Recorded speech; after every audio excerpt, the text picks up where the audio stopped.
Study IQ IAS, अब तैयारी हुई अफोर्डेबल। दोस्तों, ये साल है 2060। भारत अब दुनिया की लार्जेस्ट इकोनॉमी बन चुका है और ये हुआ है इंफ्रास्ट्रक्चर और ह्यूमन कैपिटल में किए गए राइट इन्वेस्टमेंट से।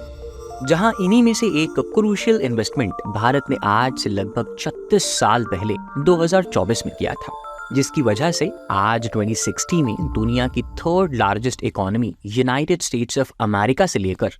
साउथ अमेरिका की ईस्ट कोस्ट तक और यूरोपियन कंट्रीज से लेकर मिडिल ईस्ट और फिर न्यूली डेवलपिंग अफ्रीकन कॉन्टिनेंट के ईस्ट और वेस्ट कोस्ट से जब भी कोई बड़ा कार्गो शिप इंडियन ओशन के रास्ते ईस्ट एशिया, ऑस्ट्रेलिया और न्यूजीलैंड की तरफ मूव करता है तो वो ट्रांसशिपमेंट के लिए इंडिया के इस पोर्ट पर जरूर रुकता है, जहां ये कई हजार टन वेट वाले ह्यूज मदर कार्गोज अपना सामान छोटे छोटे शिप्स और दूसरे मोड ऑफ ट्रांसपोर्ट्स पे शिफ्ट करते हैं, जिससे फिर बाद में वो बांग्लादेश, म्यांमार, वियतनाम, थाईलैंड जैसे इंडियन ओशन रीजन की बाकी कंट्रीज और यहाँ तक कि दुनिया की सेकेंड लार्जेस्ट इकोनॉमी चाइना तक पहुंचाए जाते हैं। आज 2060 में इंडिया का यही पोर्ट मलक्का स्ट्रेट के पास दुनिया का सबसे बड़ा हब है, जहां दुनिया भर के शिप्स रिफ्यूलिंग और सप्लाईज के लिए रुकते हैं। यही नहीं, ये पोर्ट अपनी location, tourist influx, huge commercial value और कॉस्मोपॉलिटन कल्चर की वजह से आज हांगकांग ऑफ इंडिया के नाम से भी जाना जाता है। मगर अब आप सोच रहे होंगे कि भाई आखिर हम यहाँ किस इंडियन पोर्ट की बात कर रहे हैं, तो हम आपको बता दें कि यहाँ बात हो रही है गलाथिया बे की। यदि आप भारत के नक्शे में उसके सदर्न मोस्ट पॉइंट की ओर जाएं तो आप पाएंगे कि बे ऑफ बंगाल में स्थित ग्रेट निकोबार आइलैंड के लगभग सदर्न एंड पर लोकेटेड है ये गलाथिया बे। अब ऐसा हो सकता है कि आपने इससे पहले ये नाम सुना हो या ना भी सुना हो, मगर ये बात पक्की है कि आने वाले समय में यही गलाथिया बे भारत को रीडिफाइन करने का काम करेगी। अब आप पूछेंगे कि भाई वो कैसे? तो यूं तो दुनिया के 4 महासागरों में से एक इंडियन ओशन में इंडिया की क्रूशियल पोजीशन का अंदाजा आप इसके नाम से ही लगा सकते हैं, जहां इंडियन ओशन में इंडिया की सेंट्रल जियोपॉलिटिकल पोजीशन की वजह से इंडिया हड़प्पन सिविलाइजेशन के समय से इस रीजन के सी रूट्स का एपिसेंटर रहा है। साथ ही भारत का तीनों ओर से समुद्र से घिरे होना इंडियन इकोनॉमी, मैरीटाइम ट्रेड और डिप्लोमेटिक रिलेशंस के लिहाज से भी काफी बेनिफिशियल रहा है। और यही कारण है कि भारत ने शुरू से ही अपने इकोनॉमिक डेवलपमेंट में पोर्ट्स की डेवलपमेंट की इंपॉर्टेंस को समझा है और एक एक करके 9 स्टेट्स और 4 यूनियन टेरिटरीज में फैली अपनी 7,516 किलोमीटर की कोस्टलाइन पर 12 मेजर पोर्ट्स और 150 से ज्यादा माइनर पोर्ट्स डेवलप करे हैं। जहां उसका पहला मेजर पोर्ट कोलकाता में 1870 में एस्टैब्लिश हुआ, जिसे आज की डेट में हम सब श्यामा प्रसाद मुखर्जी पोर्ट के नाम से जानते हैं, जबकि भारत का 12th मेजर पोर्ट तमिलनाडु के एन्नौर में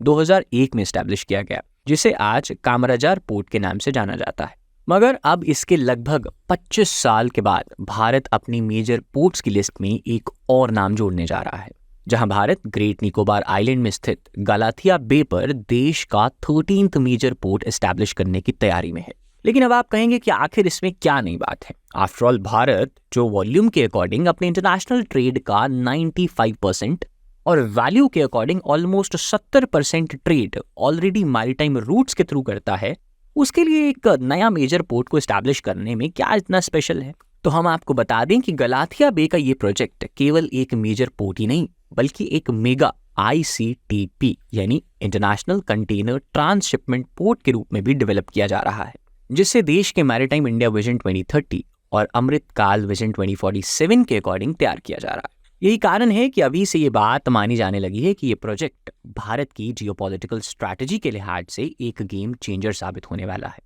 क्योंकि इस प्रोजेक्ट से भारत हर साल अपना हजारों करोड़ रुपए का फॉरेक्स बचा पाएगा, अपनी मैरीटाइम ट्रेड को कई गुना बढ़ा पाएगा। यही नहीं, इस प्रोजेक्ट की मदद से वो इंडियन ओशन रीजन पर अपनी डोमिनेंस को और भी पुख्ता कर पाएगा। अब आप कहेंगे कि आखिर ये सब हो तो जाएगा, लेकिन होगा कैसे? तो चलिए आज के इस वीडियो में हम भारत के इसी गेम चेंजिंग स्ट्रैटेजी को समझने की कोशिश करते हैं। लेकिन अपने इस डिस्कशन में आगे बढ़ने से पहले हम आपको यहाँ पे ये बता दें कि ये टॉपिक आपके UPSC मेंस के GS पेपर 3 के इंडियन इकोनॉमी और इंफ्रास्ट्रक्चर से रिलेटेड सेक्शन के लिहाज से भी इंपॉर्टेंट है। दोस्तों, गलाथिया बे पोर्ट प्रोजेक्ट को समझने से पहले हमारे लिए ये जानना बेहद ज़रूरी है कि आखिर एक ट्रांसशिपमेंट पोर्ट होता क्या है और भारत को प्रेजेंट टाइम्स में इसकी क्या ज़रूरत है। तो देखिए, भारत के पोर्ट्स का पुअर इंफ्रास्ट्रक्चर और इन पोर्ट्स में डीप ड्रॉट की कमी ने भारत के मैरीटाइम लॉजिस्टिक्स को बीते कई दशकों से परेशानी में डाल रखा है। उदाहरण के लिए Indian ports high turn around times की समस्या से जूझ रहे हैं। जहां इंडिया के मेजर पोर्ट्स का टर्न अराउंड टाइम 2.5 दिन का है, वहीं इसके लिए ग्लोबल एवरेज महज 0.97 है। ऐसे में इंडियन पोर्ट्स की पुअर वर्किंग एफिशिएंसी से शिपिंग कंपनीज का टाइम एंड उनकी ऑपरेटिंग कॉस्ट दोनों ही नेगेटिवली इफेक्ट हो रही हैं। हालांकि बीते कुछ समय में इंडियन गवर्नमेंट द्वारा उठाए गए इनिशिएटिव्स की वजह से कुछ सुधार जरूर हो रहे हैं, मगर फिर भी गलाथिया में डेवलप किया जा रहा एक नया मेजर पोर्ट और यहाँ का proposed ultra advanced infrastructure Bharat के लिए नई अपॉर्चुनिटीज खोलने का काम करेगा। दूसरी ओर देश में एक ट्रांसशिपमेंट हब की कमी हमारे ट्रेड कॉम्पिटिटिवनेस को बढ़ाने में बाधा पहुंचा रही है। असल में भारत की ईस्ट कोस्ट पर स्थित सभी मेजर पोर्ट्स और वेस्टर्न कोस्ट पर स्थित ज़्यादातर पोर्ट्स पर एडिक्वेट ड्रॉट मौजूद नहीं है।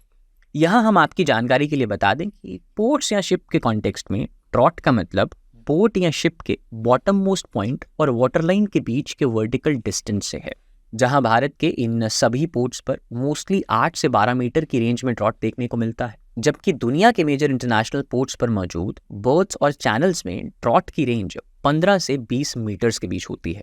अब इसकी वजह से 1,65,000 से 1,80,000 टन की कैपेसिटी वाले लार्ज वेसल्स इंडियन पोर्ट्स पर आ भी नहीं पाते और इंडियन पोर्ट्स पर कार्गो डिप्लॉय करने के लिए रिलेटिवली स्मॉल वेसल्स जो कि 25,000 से 75,000 टन कार्गो इनटेक कर पाते हैं या मीडियम साइज्ड पेनामैक्स का सहारा लेना पड़ता है। अब इंडियन पोर्ट्स की ये लिमिटेशन समय के साथ भारत के लिए बहुत सी परेशानियां खड़ी कर रही है, और वो भी तब जब ऑलमोस्ट हर 4 से 5 साल में दुनिया भर में वेसल्स का साइज लगातार बढ़ता ही जा रहा है। After all, multiple smaller ships के कंपैरिजन में कार्गोज और कंटेनर्स को एक लार्ज वेसल से ट्रांसफर करना ज़्यादा इकोनॉमिकल होता है। ऐसे में भारत के सामने 2 ही रास्ते हैं, जिसमें पहला है ड्रेजिंग, यानी चैनल्स और बर्थ्स के पास ओशन फ्लोर से सिल्ट और दूसरे मटेरियल्स को रिमूव करना, जिससे कि ड्रॉट को बढ़ाया जा सके या उसकी डेप्थ को एक हद तक मेंटेन किया जा सके। मगर यह प्रोसेस बेहद कॉस्टली है, स्पेशली तब जब पोर्ट्स पर ड्रॉट को सिग्निफिकेंटली इंप्रूव करना हो। ऐसे में भारत के पास दूसरा ऑप्शन है ट्रांसशिपमेंट का, जहां भारत से जाने वाले कार्गोज या शिपमेंट्स को छोटे और medium sized ships Indian port से ले जाकर ट्रांसशिपमेंट हब्स या पोर्ट्स पर अनलोड कर दिया जाता है, जहां से फिर ये कार्गोज एक बार फिर से लार्जर शिप्स में लोड कर दिए जाते हैं और इसके बाद ये बड़ा शिप इन कार्गोज को उनके फाइनल पोर्ट ऑफ डिस्चार्ज के लिए ले जाता है। इसी तरह भारत में आने वाले कार्गोज को भी लार्जर शिप्स ट्रांसशिपमेंट हब्स पर अनलोड कर देते हैं, जहां से छोटे शिप्स इन्हें इंडियन पोर्ट्स तक पहुंचाने का काम करते हैं। ऐसा करने से ये कार्गोज, कंटेनर्स या गुड्स ओरिजिन से डेस्टिनेशन तक एक बड़ा डिस्टेंस लार्ज वेसल्स के थ्रू ही कवर करते हैं। आज की तारीख में इंडिया का 25% कंटेनर ट्रैफिक ट्रांसशिपमेंट्स के थ्रू ही सर्व किया जाता है, मगर इन ट्रांसशिप्ड कार्गोज में से लगभग 75 से 80% कार्गोज ओवरसीज या आप कह लीजिए कि फॉरेन पोर्ट्स पर ही हैंडल किए जाते हैं, जहां सिंगापुर पोर्ट, श्रीलंका का कोलंबो पोर्ट और मलेशिया का कलांग पोर्ट मिलकर 85% ट्रांसशिप्ड कार्गोज हैंडल करते हैं, जिनमें से 45% अकेले कोलंबो पोर्ट में हैंडल किए जाते हैं। मगर भारत के लिए इन फॉरेन पोर्ट्स पर डिपेंडेंट रहने के 2 मेन डिसएडवांटेजेस हैं, जिनमें पहला है कि इन फॉरेन पोर्ट से होने वाले ट्रांसशिपमेंट की वजह से इंडियन पोर्ट इंडस्ट्री को हर साल 1500 करोड़ रुपए का लॉस हो रहा है, जहां यदि हम इन पोर्ट्स के इकोनॉमिक मल्टीप्लायर इफेक्ट को ध्यान में रखते हुए इस आंकड़े को इंडियन इकोनॉमी के पर्सपेक्टिव से देखें तो हर साल इंडियन इकोनॉमी को 3000 से 4500 करोड़ का लॉस झेलना पड़ रहा है, जहां इस एडेड एक्सपेंस का सीधा असर इंडियन कंपनीज के ट्रेड कॉम्पिटिटिवनेस पर पड़ता है। जबकि यदि इसी ट्रांसशिपमेंट के लिए भारत अपना पोर्ट एस्टैब्लिश कर ले तो वो न केवल इस फॉरेक्स लॉस को सेव कर पाएगा, बल्कि इंफ्रास्ट्रक्चर डेवलपमेंट से वो बहुत सारे जॉब्स और फ्यूचर बिजनेस अपॉर्चुनिटीज भी क्रिएट कर लेगा। इसके अलावा ट्रांसशिपमेंट के लिए फॉरेन पोर्ट्स पर डिपेंडेंट रहने का एक दूसरा लॉस ये है कि ऐसा करके भारत अपने लिए एक पोटेंशियल नेशनल सिक्योरिटी चैलेंज खड़ा कर रहा है। अब देखिए ना, जिस तरह अपनी बेल्ट एंड रोड इनिशिएटिव के अंदर चाइना इंडियन ओशन में पोर्ट इंफ्रास्ट्रक्चर पर मैसिव इन्वेस्टमेंट कर रहा है, उसे देखते हुए अपनी क्रिटिकल नीड के लिए भारत का किसी दूसरे देश पर डिपेंडेंट रहना इंडिया की कॉम्पिटिटिवनेस के लिए खतरे से खाली नहीं है। आफ्टर ऑल, भारत अपनी ट्रांसशिपमेंट नीड्स के लिए जिस कोलंबो पोर्ट पर सबसे ज्यादा डिपेंडेंट है, उसका एक पार्ट ऑलरेडी चाइनीज रन करते हैं, जहां 2019 में श्रीलंका के सारे कंटेनर ट्रैफिक का 40% अकेला अकाउंट करने वाले कोलंबो पोर्ट का आज की डेट में इंटरनेशनल कंटेनर टर्मिनल्स बीजिंग से ऑपरेट किया जा रहा है। ऐसे में जिस तरह अपनी वर्स्ट इकोनॉमिक क्राइसिस के दौरान श्रीलंका ने चाइना के आगे घुटने टेके थे, उसे देखते हुए भारत का श्रीलंका पर डिपेंडेंट रहना ठीक नहीं है। यानी कुल मिलाकर देश के लिए अपना खुद का एक मेजर ट्रांसशिपमेंट हब डेवलप करना एक वांट नहीं बल्कि भारत की नीड है। और भारत की इसी नीड को पूरा करने में गलाथिया बे की लोकेशन एक आइडियल रोल प्ले करती है, क्योंकि उसकी यही लोकेशन भारत के इस ट्रांसशिपमेंट प्रोजेक्ट को एक जियोपॉलिटिकल स्ट्रैटेजी में कन्वर्ट कर देती है। तो चलिए अब हम इस बारे में भी जान लेते हैं। दोस्तों, जैसा कि हमने देखा कि ज़्यादातर इंडियन पोर्ट्स का मेजर डिसएडवांटेज उनका शैलो ड्रॉट है। ऐसे में गलाथिया बे का 18 से 20 मीटर गहरा नेचुरल ड्रॉट यहाँ एक मेजर पोर्ट बिल्ड करने के लिए फेवरेबल कंडीशंस प्रोवाइड करता है, जहाँ बड़े शिप्स इजीली डॉक किए जा सकते हैं। यही नहीं, यहाँ किए गए ओशन फ्लोर सर्वे से ये पता चलता है कि इस बे का सी फ्लोर रॉकी है, जिससे कि यहाँ पोर्ट को ड्रेजिंग की ज़्यादा ज़रूरत नहीं पड़ेगी, जिसके चलते यहाँ का रेकरिंग ऑपरेटिंग कॉस्ट भी कम होगा। अब ऐसे में यदि भारत यहाँ एक मेजर पोर्ट और ट्रांसशिपमेंट हब डेवलप कर लेता है तो इससे उसका फॉरेक्स तो बचेगा ही, लेकिन साथ ही में इस पोर्ट डेवलपमेंट के कुछ जियोपॉलिटिकल एडवांटेजेस भी होंगे। जहां हम एक बार फिर मैप पर अगर अंडमान एंड निकोबार आइलैंड्स की लोकेशन पर नजर डालें तो हम ये पाएंगे कि इसकी कैपिटल पोर्ट ब्लेयर भले ही इंडियन मेनलैंड से 750 नॉटिकल माइल्स की दूरी पर हो, मगर इस आर्किपेलागो का नॉर्दर्न मोस्ट आइलैंड म्यांमार से महज 22 नॉटिकल माइल्स और सदर्न मोस्ट टिप इंडोनेशिया से महज 90 नॉटिकल माइल्स दूर है। इसी तरह थाईलैंड भी इन आइलैंड्स के केवल 270 नॉटिकल माइल्स ईस्ट पे लोकेटेड है। वहीं गलाथिया बे से मलक्का स्ट्रेट महज 40 नॉटिकल माइल्स की दूरी पर है। इंडोनेशियन आइलैंड सुमात्रा और माले पेनिनसुला के बीच स्थित मलक्का स्ट्रेट इंडियन ओशन और पैसिफिक ओशन को लिंक करने का एक क्रूशियल सी लेन है, जहां एनुअल ग्लोबल सी ट्रेड का ऑलमोस्ट 35% इसी इंटरनेशनल शिपिंग चैनल से होकर गुजरता है। और यही कारण है कि east west international shipping and trade route का एक क्रूशियल चोक पॉइंट बन चुका है। दूसरा, चाइना की अगर बात करें तो चाइना का मेजर क्रूड ऑयल और नेचुरल गैस भी इसी ट्रेड रूट के जरिए जाती है। ऐसे में यदि भारत गलाथिया बे में अपना पोर्ट एस्टैब्लिश कर लेता है तो वो सीधे सीधे इस इंटरनेशनल ट्रेड रूट से जुड़ जाएगा।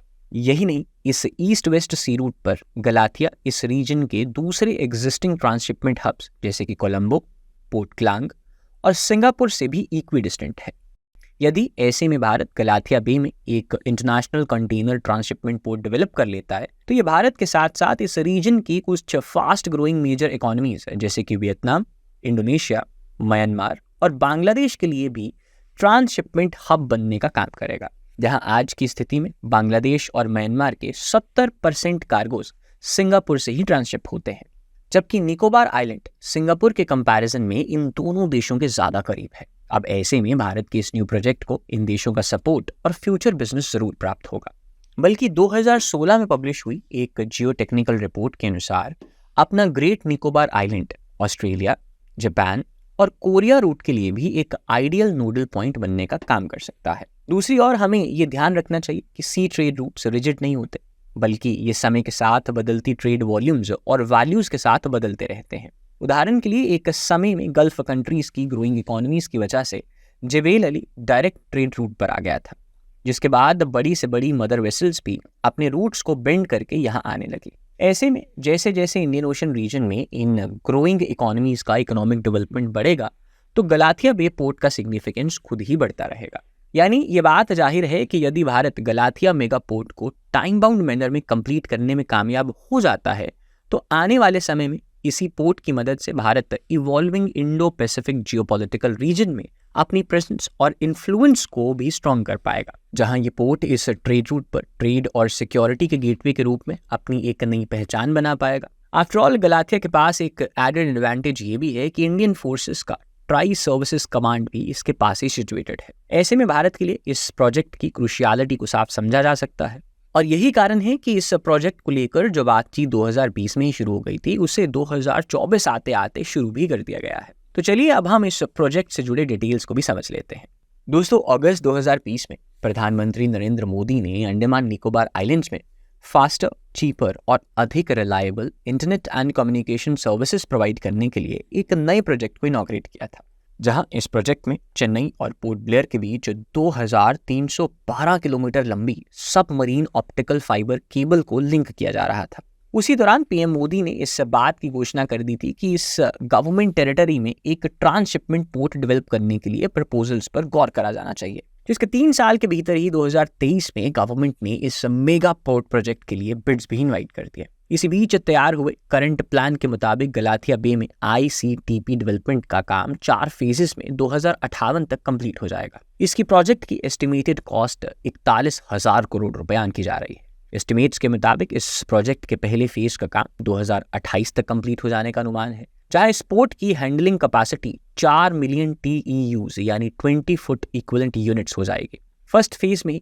ड्रेजिंग, रिक्लेमेशन, ब्रेक वाटर्स का कंस्ट्रक्शन, बर्थ्स, स्टोरेज बिल्डिंग्स और यूटिलिटीज का कंस्ट्रक्शन, इक्विपमेंट्स का प्रोक्योरमेंट और इंस्टॉलेशन और गवर्नमेंट सपोर्ट से पोर्ट कॉलोनी और कोर इंफ्रास्ट्रक्चर के डेवलपमेंट जैसे काम किए जाएंगे। अनुमान के मुताबिक इस प्रोजेक्ट के पहले फेज को कंप्लीट करने में 18,000 करोड़ रुपए का खर्च आएगा, जिसके बाद नंबर आएगा फेज 2 का। इस फेज में पोर्ट की हैंडलिंग कैपेसिटी को 4 मिलियन TEU से ग्रेजुअली इंक्रीज करने पर ध्यान दिया जाएगा, जिसके लिए एडिशनल बर्थ्स के कंस्ट्रक्शन और लॉजिस्टिकल और ऑपरेशनल फैसिलिटीज के एक्सपेंशन पे काम होगा। जबकि फेज 3 में कार्गो हैंडलिंग कैपेबिलिटीज को एडवांस्ड टेक्नोलॉजीज की मदद से और भी ज्यादा स्केल अप किया जाएगा, जहां एडवांस्ड इक्विपमेंट्स के प्रोक्योरमेंट और लार्जर शिपमेंट्स के हैंडलिंग में ऑपरेशनल एफिशिएंसीज को बढ़ाने पे फोकस किया जाए। जिसके बाद शुरू होगा इस प्रोजेक्ट का 4th और फाइनल फेज, जिसमें इस पोर्ट के फुल स्केल डेवलपमेंट और हैंडलिंग कैपेसिटी को 16 मिलियन TEUs के फाइनल टारगेट तक पहुंचाने के लिए काम होगा। गवर्नमेंट का एम है कि 2058 यानी कि 2058 आते आते गलाथिया पोर्ट एक मेजर ग्लोबल ट्रांसशिपमेंट हब के रूप में एस्टैब्लिश कर दिया जाए। ऐसे में हम देख सकते हैं कि ग्रेट निकोबार का ये पोर्ट एक स्टैंड अलोन प्रोजेक्ट नहीं है, बल्कि ये एक mega infrastructure project great Nicobar development plan का ही एक पार्ट है, जिसे 2021 में नीति आयोग द्वारा कंसीव करा गया था। ANIIDC यानी कि Andaman and Nicobar islands integrated development corporation द्वारा लगभग 72,000 करोड़ रुपए के एस्टिमेटेड इन्वेस्टमेंट से डेवलप किए जा रहे इस प्रोजेक्ट के जरिए गवर्नमेंट पूरे ग्रेट निकोबार आइलैंड को डेवलप करना चाहती है। इस प्रोजेक्ट को इंडिया के southern most tip great Nicobar islands के डिफेंस के लिहाज से जियो स्ट्रैटेजिक इंपॉर्टेंस के साथ साथ लॉजिस्टिक्स, कॉमर्स और इंडस्ट्रीज के पोटेंशियल को ध्यान में रखकर भी तैयार किया जा रहा है। जहां इस प्रोजेक्ट में गलाथिया बे इंटरनेशनल कंटेनर ट्रांसशिपमेंट टर्मिनल के साथ साथ